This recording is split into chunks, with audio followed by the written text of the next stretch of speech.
Alright guys, so I thought we'd do a new YouTube video for you. First time you see my face, but yeah. Basically, got a Hyosung GTR, or Hyosung GT125 Comet, and I'm going to be putting some new rear brake pads on, because the ones at the moment that are on there,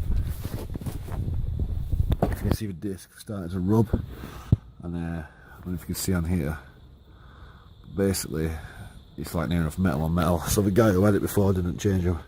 So I thought I'd do a video showing you what to do.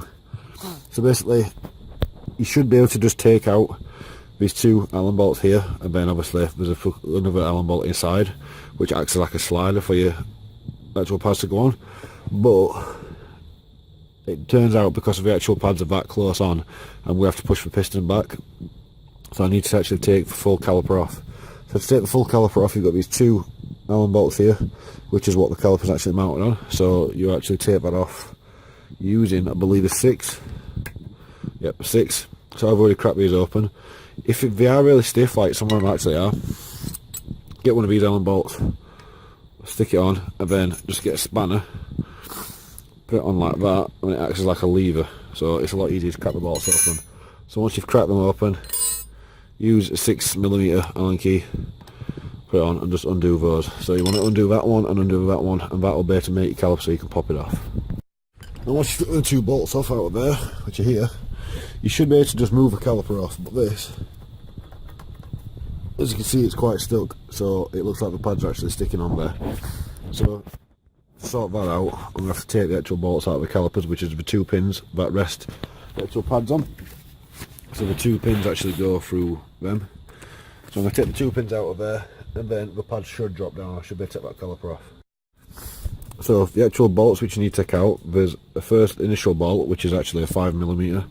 You take that out, which is this part,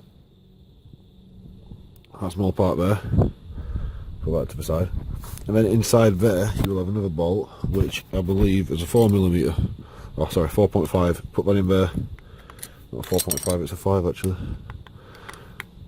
put that in there, and you basically want to unscrew that.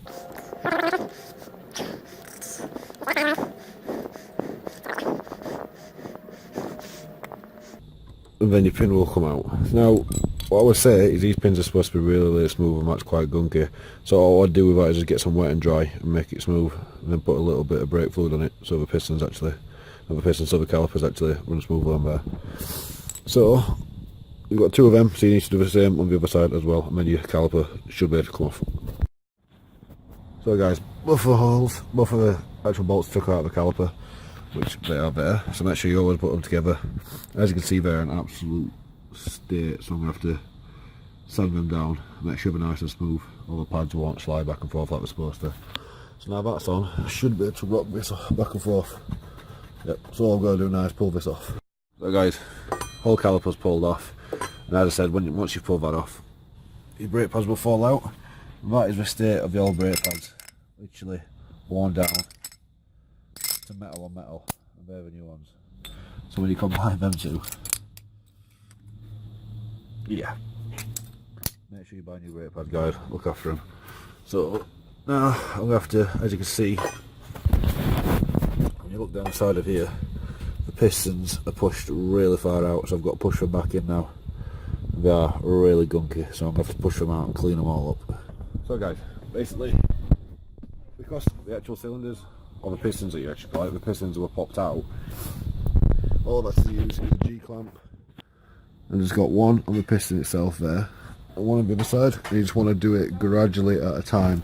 Your piston will go back to being flush, so all I've got to do is do the same on the other side, and then that's it. I can put the calipers, I can put the new pads back in, once I've obviously cleaned them up, and then it will be back to normal.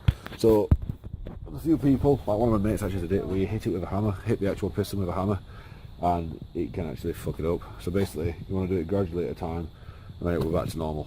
So there you go guys, a little update. So both of the pistons, nice and flushly back. No brake fluid has leaked out. You have to be really careful with the hose as well to make sure you don't split it.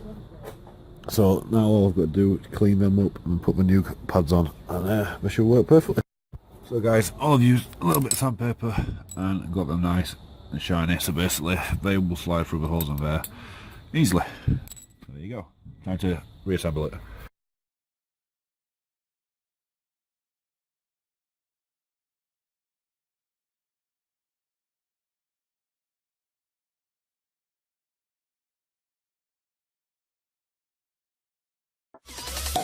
bottles, popping bottles.